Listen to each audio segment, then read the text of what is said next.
Bonjour à toutes et à toutes, bienvenue dans ce module 4. Donc cette semaine nous allons parler d'une figure qui est beaucoup plus célèbre, qui commence vraiment à poser des fondations dans cette culture comique française, et il s'agit bien entendu de François Rabelais. Alors pour beaucoup de Français c'est un nom qui veut à la fois évoquer un stade, un lycée, une rue, une université. Beaucoup de choses en France portent le nom de François Rabelais. C'est une figure qui est extrêmement respectée et les raisons pour ceci sont bien sûr évidentes. Rabelais a énormément marqué la façon que les Français ont de rire, depuis la thématique jusqu'à les transformations dans le langage, dont nous sommes toujours très friands, dans ce que nous appelons les néologismes.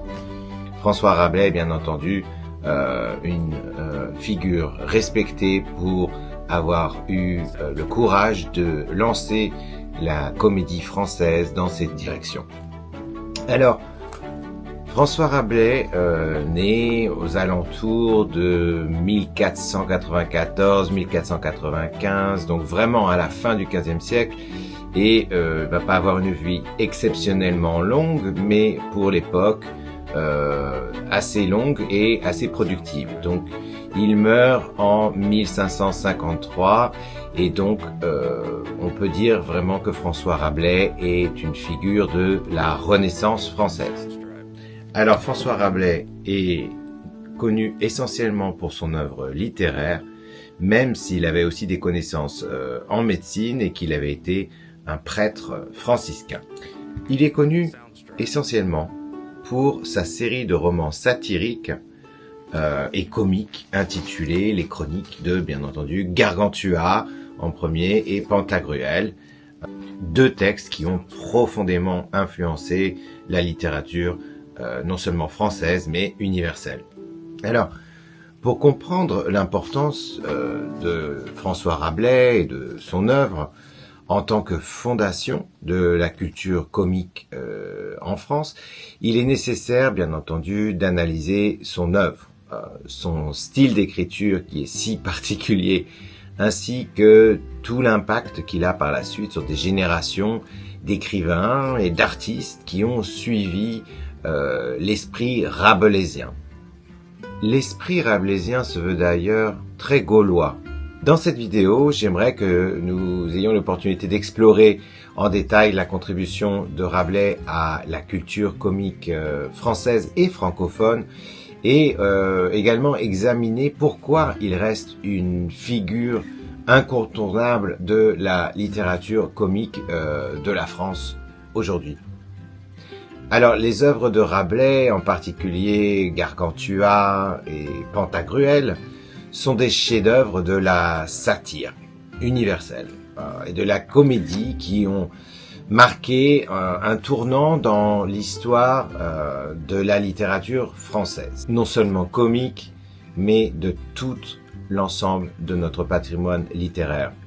Publié entre 1532 et 1564, cette série de romans met en scène les aventures de géants, Gargantua et Pantagruel, ainsi que de leurs amis et compagnons dans un monde que l'on voit, au contraire des fabliaux et de la farce de Maître Padelin, qui étaient des œuvres plutôt réaliste. Ici, nous entrons dans un monde fantastique, et pas seulement fantastique, également burlesque.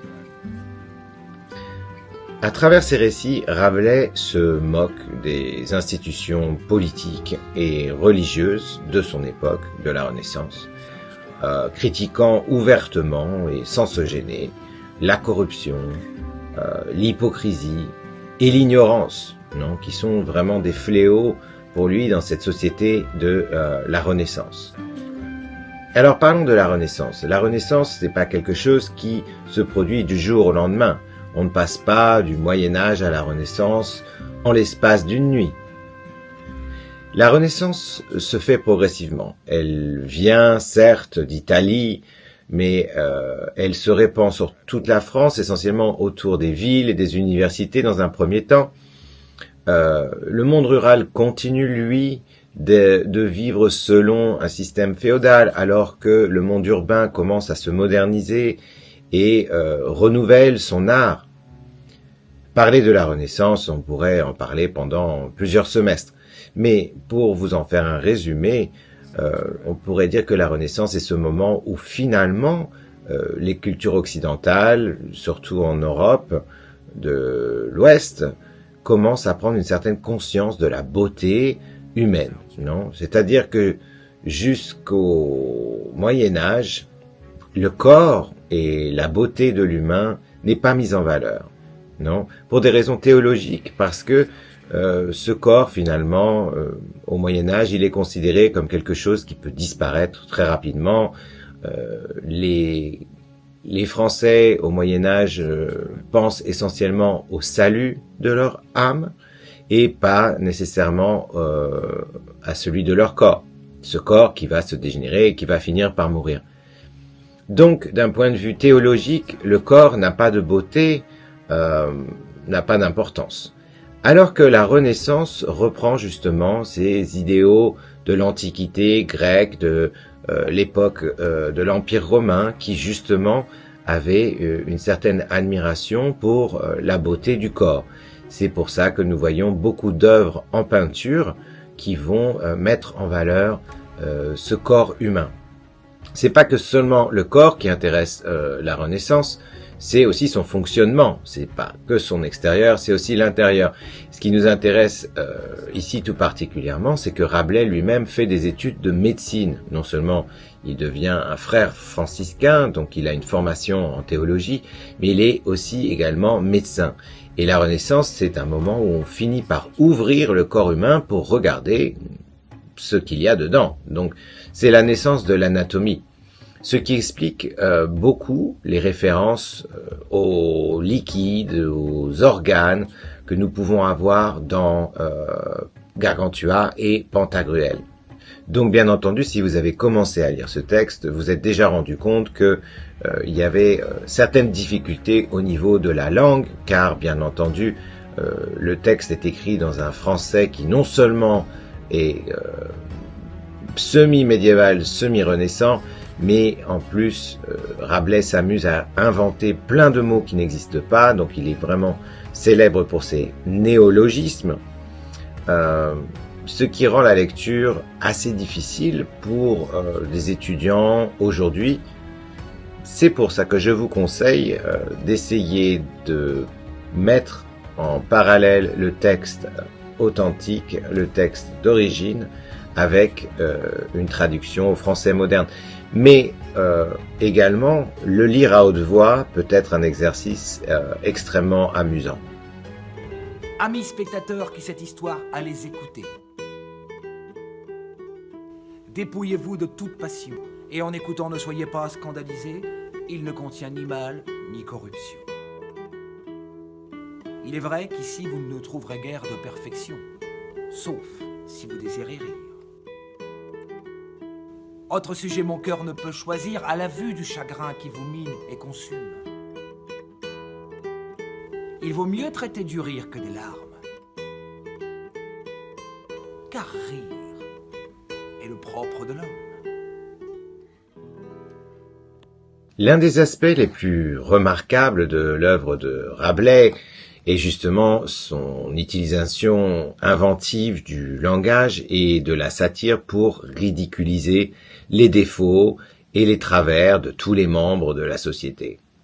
On y trouve donc dans ce langage très particulier chez Rabelais un mélange éclectique de styles d'écriture allant du latin classique à l'argot populaire en passant par le langage philosophique et aussi le langage médical.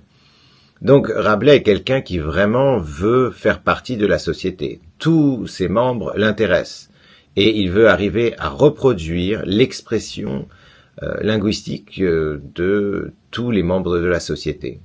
Cette diversité linguistique et stylistique confère à l'œuvre de Rabelais une richesse et une complexité narrative inégalée, tout en renforçant ce caractère comique et satirique à la fois.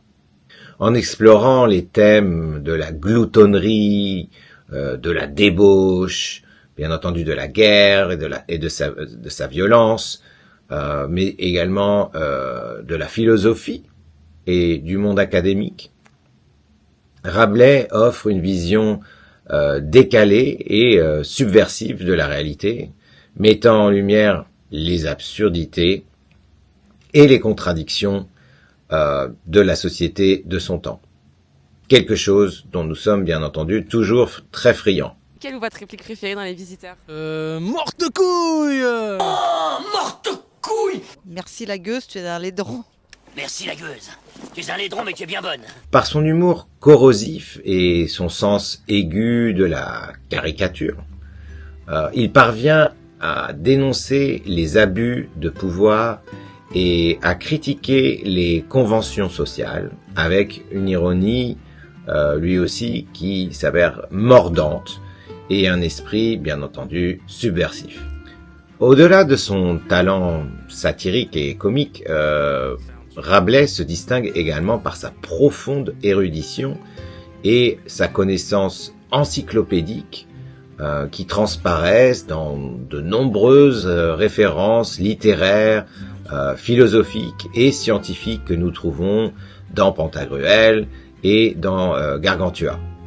En s'inspirant des auteurs de l'Antiquité gréco-romaine, tels que Lucien de Samosate ou Aristophane, mais aussi des penseurs humanistes de la Renaissance contemporain comme Erasme et notamment Montaigne, il parvient à créer un univers fictionnel riche et foisonnant, peuplé de personnages hauts en couleurs et de situations extravagantes.